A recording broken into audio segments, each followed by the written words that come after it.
한 번쯤 지나가도 잊히지 않는 순간들이 있다고 한다. 별일 아닌 듯하지만 몸속 깊숙이 새겨져 마치 잊을 수 없는 약속처럼 마음을 붙든다. 38의 이수진에게 그 순간은 바로 7월이었다. 무더운 한여름, 경상남도 하동의 작은 시골 마을에서의 이야기다. 그날은 평범했다. 수진은 피로를 풀고 맑은 공기를 마시러 시외에 위치한 작은 펜션으로 향했다.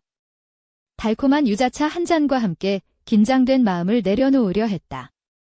하지만 그날부터 무언가가 부서지기 시작했다. 수진은 21살의 대학 친구였던 남편 김태현과 결혼했다.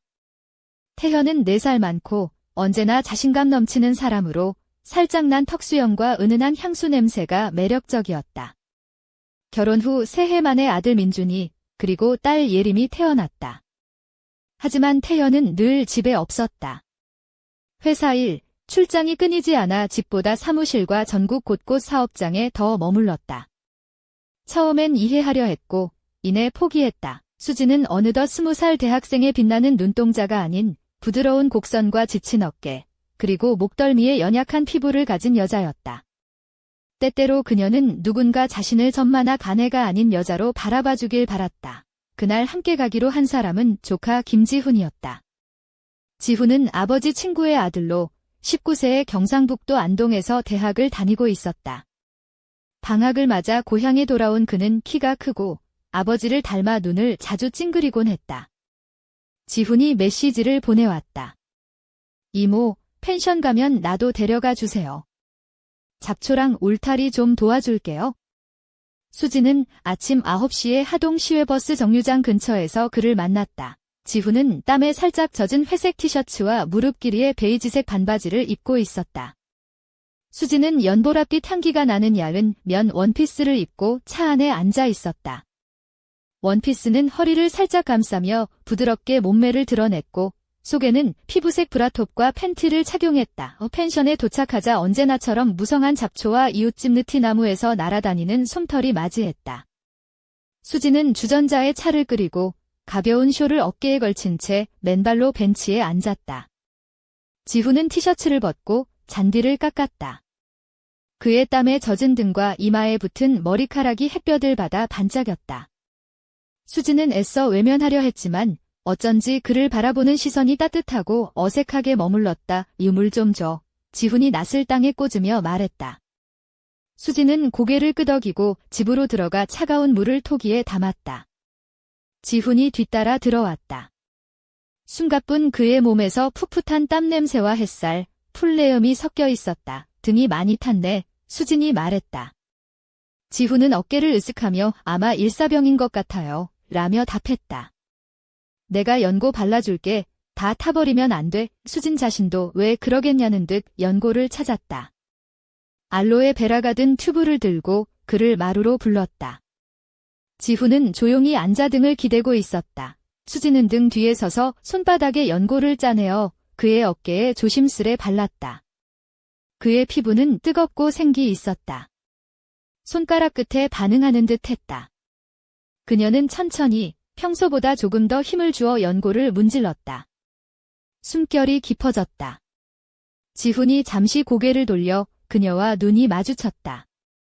그의 눈은 소년 같지 않고 차분하고 어른스러웠다. 아파? 수진이 조심스레 물었다. 아니요, 좋아요.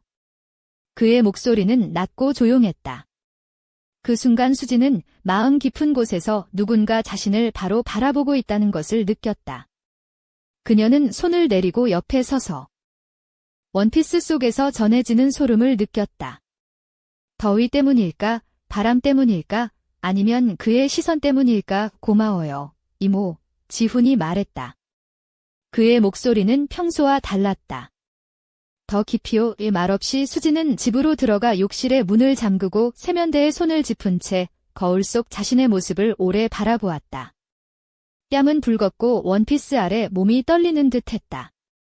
나쁜 짓은 하지 않았는데도 무언가 일어난 느낌이었다. 천천히 7월의 비처럼 그날 이후 모든 것이 조금씩 바뀌었다. 이튿날 새벽, 수진은 아직 어둠이 완전히 거치지 않은 부엌에서 옛날 흰색면 가운을 입고 있었다. 허리는 늘어났고 단추 하나는 이미 떨어져 나간 가운이었다. 속옷은 입지 않은 채 부드럽게 몸을 감싸는 가운은 그녀의 곡선을 은은하게 드러냈다. 부엌 테이블 위에는 딸기잼이 담긴 유리 그릇과 끈적이는 작은 숟가락이 놓여 있었다. 지훈은 흐트러진 머리에 짙은 회색 반바지, 젖은 검은 티셔츠를 입고 맨발로 부엌으로 들어왔다. 그는 아직 잠이 덜 깬 듯 눈을 가늘게 뜨며 어릴 때 냄새가 난다고 말했다. 그의 목소리에는 어딘가 모르게 애틋함이 섞여 있었다. 수지는 웃으며 딸기잼에 손가락 넣어 먹던 거 기억나? 너도 그랬잖아. 엄마가 잔소리하다가 결국 너 따라했고 라고 말했다. 지훈은 콧웃음을 터뜨렸고 둘 사이에는 잠시 웃음이 흘렀다. 하지만 그 웃음 사이에는 긴장감도 함께 있었다. 지훈은 수진의 움직임을 숨기지 않고 유심히 바라보았다. 수진은 머리카락을 자주목 뒤로 넘기며 느리게 움직였다. 두 사람은 무언가 말하지 않고도 서로의 마음을 읽는 듯했다. 그건 마치 서로가 동의하지 않은 게임 같았다. 아침 식사 후 둘은 펜션 옆 창고에 들어갔다. 지훈은 오래된 페인트 통을 찾으며 벽에 기대었다. 수지는 벤치에 앉아 가운을 조금 들어 올렸다. 무릎 위로 드러난 살결이 따뜻한 공기와 함께 피부로 전해졌다. 지훈은 녹색 페인트 통을 들고 다가와 그녀의 가운 끝자락에 걸린 실을 발견했다. 이모, 여기 실 하나 튀어나왔어. 그의 손가락이 가운 가장자리를 살짝 잡았다. 내가 뽑아줄게. 지훈은 실을 잡아당겼다. 그 순간 실이 터지는 듯한 느낌과 함께 수진의 숨이 멎는 듯했다. 그의 손가락이 닿은 피부는 따끔거렸다. 그는 멈춰서서 손을 가운 끝에 두고 말했다. 우린 그냥 가족이잖아, 맞지? 그의 목소리에는 어린 소년의 불안함과 동시에 어른의 무게가 담겨 있었다. 수진은 아무 말도 하지 못했다. 지훈은 몸을 조금 더 숙여 머리카락이 수진의 뺨에 닿게 했다. 숨결이 가까웠다. 너무 가깝고 너무 오래? 하지만 닿지 않았다. 손에 페인트 묻었잖아. 수진이 떨리는 목소리로 말했다. 그는 웃으며 손을 떼고 바지에 문질렀다. 아무 일도 없었던 듯 그들은 창고를 나왔다. 수진은 땀에 젖은 코르크 샌들을 신고 바칠로 까진 발꿈치를 감싸며 무심한 척꽃에 물을 주었다. 여름의 끈적한 공기 속에서 지훈은 음악도 없이 담담히 울타리를 칠했다. 수진이 지나갈 때마다 그의 시선은 그녀를 따라왔다. 그날 저녁, 수진은 손빨래를 하며 물의 마법에 빠져 있었다. 물에 젖은 손과 천이 서로를 감싸며 조용한 명상을 하는 듯했다. 그때 지훈이 다가와 그녀의 손과 몸에 감긴 물방울을 바라보았다. 왜 장갑 안 끼고 해? 질감이 좋아서. 수진이 대답했다. 그럼 너는 누군가가 널 바라보는 걸 좋아하는 거야? 갑작스러운 질문에 수진은 몸을 움찔했다. 지훈은 대답을 기다리지 않고 돌아섰다. 수진은 비누 거품이 남은 채로 가만히 있었다. 심장이 요동쳤다. 낮 12시. 갑자기 소나기가 쏟아졌다. 천둥 소리는 마치 누군가 지붕에 돌을 던지는 듯 컸다. 둘은 겨우 테라스에서 의자를 치웠다. 갑자기 어둑해진 실내는 노란 커튼 사이로 빛 한 줄기 들어오지 않았다. 수지는 무릎까지 오는 면 잠옷을 입고 있었다. 땀으로 몸에 달라붙는 잠옷은 속옷 없이도 편안했다. 지훈은 젖은 티셔츠와 짧은 반바지 차림으로 마주 앉았다. 그의 젖은 머리카락 끝에는 빗방울이 매달려 있었다. 천둥 무서워? 수진이 물었다. 아니, 침묵이 무서워. 지훈이 대답했다. 그녀는 조용히 그에게 다가가 앉았다. 좁은 나무 테이블 너머로 그의 눈길이 그녀의 손을 쫓았다. 수지는 한쪽 다리를 살짝 들어 잠옷 끝이 허벅지를 살짝 드러내게 했다. 일부러 숨기지 않는 몸짓. 어릴 때 어둠 무서웠지? 수진이 속삭였다. 지훈은 고개를 끄덕였지만 이제는 다른 게 무서워라며 숨을 삼켰다. 번개가 번쩍일 때 그의 손가락이 미세하게 떨렸다. 그는 손을 뻗으려 했지만 멈췄다. 공기 중에는 마치 누군가가 우리를 지켜보는 듯한 긴장감이 감돌았다. 수지는 조용히 일어나 장식장 위에 놓인 진안의 딸기잼 병을 건넸다. 지훈이 손을 내밀어 잼병을 받으며 손이 살짝 닿았다. 그 순간 그녀는 참을 수 없었다. 뒤로 한 걸음 물러서 벽에 몸을 기대며 가운이 가슴 위로 살짝 벌어졌다. 지훈은 천천히 다가와 몸을 밀착시켰다. 그때 너 나를 멈출 수 있었어? 그가 속삭였다. 너는 시작하지 않았으면 했어. 수진이 대답했다. 이미 단순한 시선을 넘어선 무언가가 두 사람 사이에 자라나고 있었다.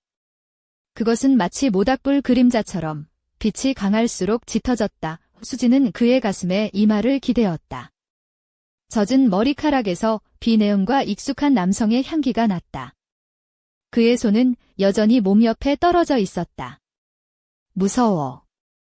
그녀가 고백하자 지훈은 숨을 내쉬며 말했다. 나도. 그때 그녀가 그의 손을 잡아 허리에 대었다. 천을 통해 전해지는 따스함.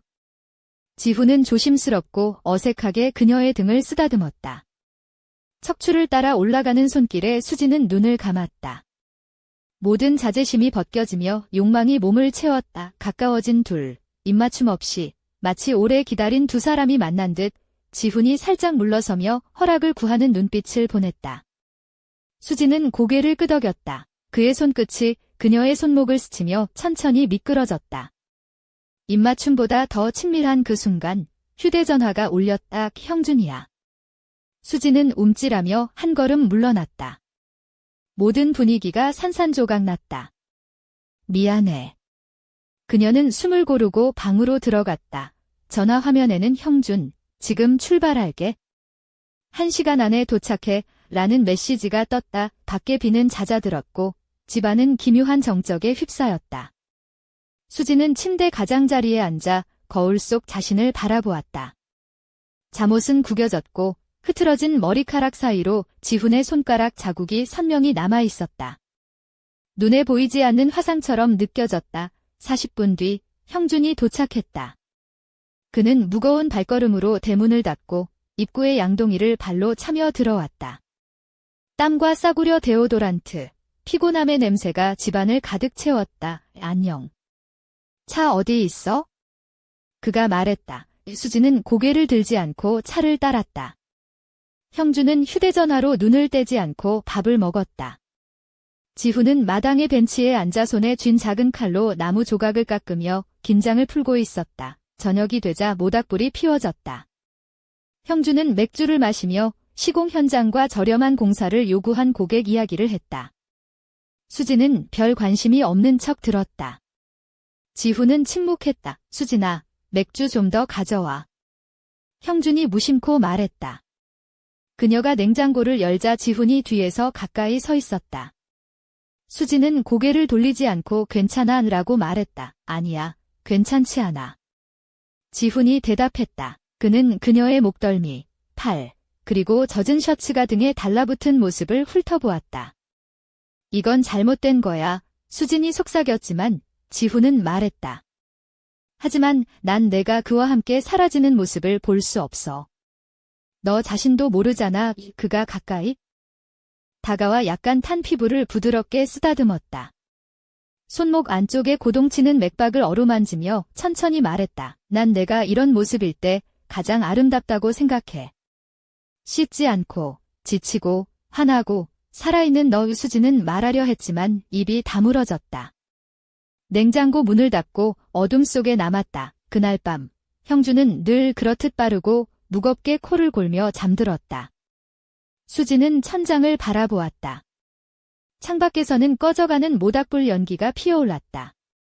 하늘은 낮고 검었으며 별은 보이지 않았다. 참을 수 없어 맨발로 복도를 걸었다. 방문은 살짝 열려 있었다. 지훈은 티셔츠 없이 누워 있었다. 손은 머리 뒤에, 눈은 떠 있었다. 이러면 안 돼, 지훈아. 그녀가 속삭였다. 그럼 넌 어떻게 해? 그가 대답했다. 수지는 조용히 침대 가장자리에 앉았다. 그도 손을 뻗지 않고 기다렸다. 반쯤 어두운 방에 두 사람은 옆으로 누워 있었다. 벽 뒤에서 침대 삐걱거리는 소리, 유리창 위를 기어가는 파리의 날갯짓 소리가 들렸다. 수지는 살며시 그의 배 위에 손을 올렸다. 부드럽게 여자의 손길로.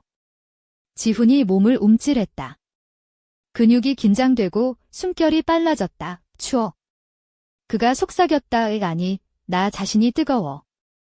그녀가 대답했다. 그들은 사랑을 나누지 않았다. 오직 손과 손, 그리고 살짝 닿는 피부만이 있었다. 그는 그녀의 손가락을 쓰다듬었고 그녀는 그의 뺨을 만졌다. 그는 허벅지까지 손을 올렸지만 선을 넘지 않았다. 그 선이 둘을 지켰다. 수진이 침대로 돌아와 형준 옆에 누웠을 때 모든 것이 달라 보였다. 그의 몸은 낯설고 무거웠다. 그녀는 등을 돌리고 자신을 꼭 안았다. 마음속에 불꽃이 타올랐지만 형준은 알지 못했다. 7월의 뜨거운 공기, 그날의 긴장감과 욕망, 그리고 금지된 감정들이 펜션 안에 여전히 머물렀다. 그리고 그 모든 것 뒤에는 수수께끼처럼 감춰진 다음 이야기가 기다리고 있었다. 한낮의 태양이 뜨겁게 내리쬐는 어느 날, 수지는 집안의 답답한 공기에 질려 일찍 일어났다. 남편 태현은 깊은 잠에 빠져 코를 골고 있었고 복도에는 어제 저녁 남긴 숯불 냄새와 쇠붙이 냄새가 뒤엉켜 있었다. 그녀는 무심코 허리에 걸친 낡은 가운을 꽉 여미고 맨발로 부엌으로 발걸음을 옮겼다. 창밖으로는 오래된 배나무 가지가 바람에 살랑이며 어젯밤 지훈과 앉았던 벤치 아래의 벚나무가 빛바랜 꽃잎을 흩날리고 있었다. 수지는 창가에 앉아 한참을 멍하니 바라보았다. 가슴 한구석이 텅 빈 듯 했지만 그것은 고통도 아니고 오히려 익숙해진 무감각 같았다. 불안한 마음은 천천히 퍼지는 잿빛새처럼 속을 태웠다. 지훈도 다 알까? 수지는 혼잣말처럼 중얼거렸다. 이건 틀렸고 위험하단 걸. 그때 문밖에서 가볍고 조용한 발걸음 소리가 들려왔다. 문이 살짝 열리며 지훈이 들어섰다. 그는 흰색 티셔츠에 회색 트레이닝 바지를 입고 있었고 머리는 여전히 흐트러져 있었다. 눈은 졸린 듯 반쯤 감겨 있었지만 그 시선은 변함없이 진지했다. 일찍 왔네. 수진이 조용히 말했다. 너무 일찍 깼다고? 나도 그랬어. 지훈이 미소를 보이며 앉았다. 잠시 침묵이 흘렀다.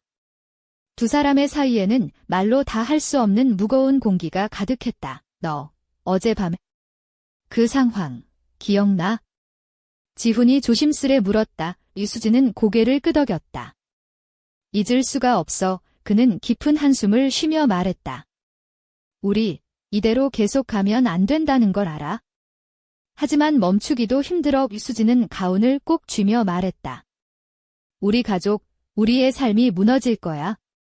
태현도, 아이들도 다 잃게 될 거야. 그래도 너만 보면 손이 떨리고 마음이 복잡해져. 지훈의 목소리에선 소년과 남자 사이의 갈등이 묻어났다. 수지는 눈물을 삼키고 조용히 말했다. 나도 그래? 하지만 이건 끝내야 해. 우리 둘 다 상처받을 뿐이야. 그 순간 현관문이 쾅 닫히는 소리가 집안에 울려 퍼졌다. 모두 숨을 죽였다. 태현이 일찍 돌아온 것이다. 집안 공기가 갑자기 얼어붙었다. 태현이 부엌으로 들어왔고 눈빛은 무언가 감지한 듯 차가웠다. 그는 아무 말 없이 차를 마시며 수진과 지훈을 번갈아 바라보았다. 침묵은 더욱 깊어졌다. 수진은 가만히 일어나 창밖을 바라보았다. 그때 멀리서 벚꽃잎 사이로 무언가 희미한 그림자가 스쳐 지나갔다. 눈을 크게 뜨고 바라보려 했지만 이미 사라지고 없었다. 저건 뭘까? 그녀가 속삭였다. 태현도 그 모습을 따라가려 눈을 치켜떴다. 세 사람 사이에는 말하지 못한 비밀과 감춰진 욕망, 그리고 다가오는 불안한 운명의 그림자가 짙게 드리웠다. 그리고 그날 밤, 수진의 머릿속에는 다시 그 손길과 시선이 떠오르며 아직 끝나지 않은 이야기가 그녀를 기다리고 있음을 알렸다. 황혼이 짙게 깔린 하동의 작은 마을, 수진은 창가에 앉아 어둠이 내려앉는 풍경을 바라보고 있었다. 은은한 보랏빛 노을이 배나무 가지 사이로 스며들었고 바람은 지난 여름날의 무거운 기억들을 속삭이듯 흔들었다. 그녀의 입술은 굳게 다물렸지만 눈동자는 멀리 어딘가를 향해 멈추지 않았다. 그날 오후, 집안의 공기는 무거운 침묵으로 가득했다. 태현은 거실 소파에 앉아 스마트폰 화면을 뚫어져라 바라보고 있었고, 지훈은 마루 한쪽에서 조용히 무언가를 깎았다. 두 남자의 모습은 닮았지만 그 눈빛에는 서로 닮을 수 없는 거리감이 짙게 배어 있었다. 수지는 무심하게 주방 문을 열고 나와 허리를 부드럽게 감싸는 연보라색 실크 블라우스와 짙은 남색 스커트를 입고 있었다.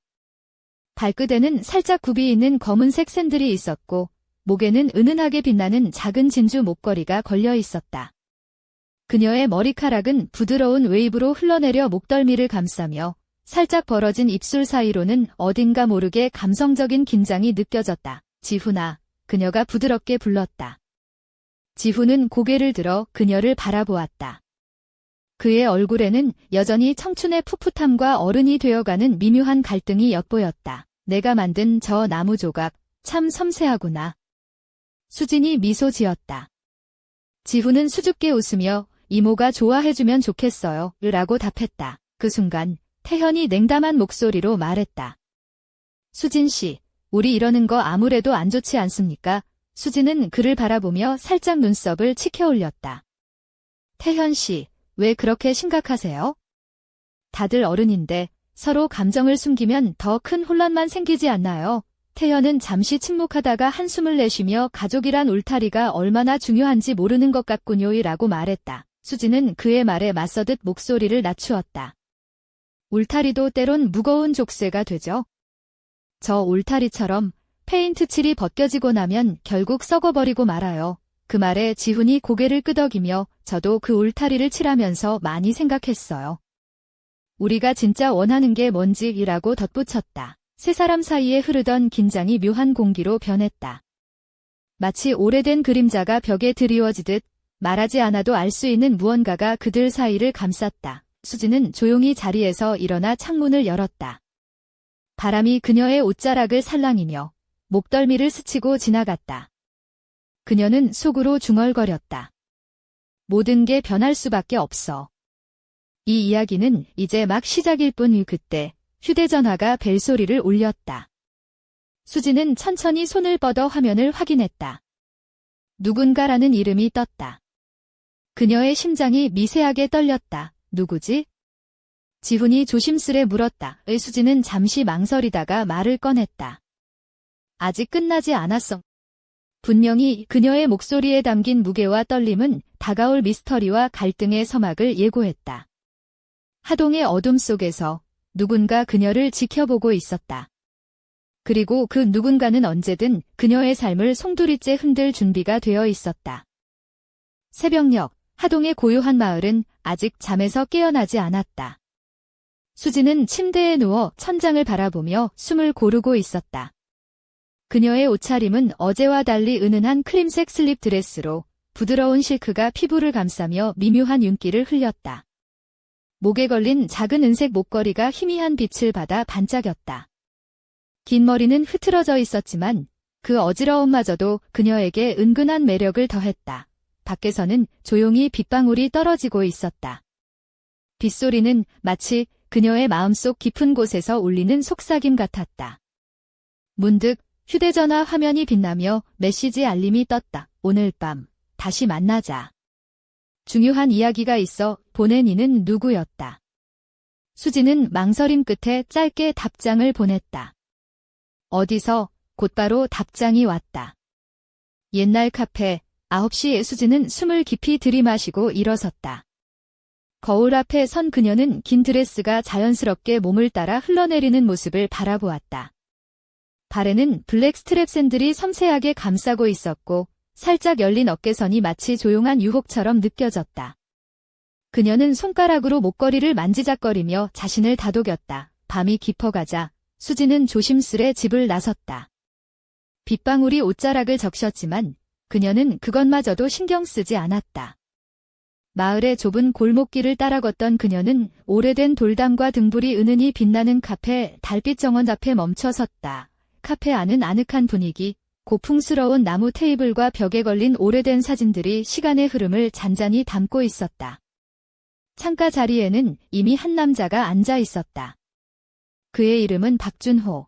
수진과는 오래전부터 알던 사이로 묘하게도 그와의 만남은 항상 긴장과 기대를 동시에 불러일으켰다. 준호는 깔끔한 흰 셔츠에 어두운 청바지를 입고 있었고 머리는 단정하게 빗어 넘겼다.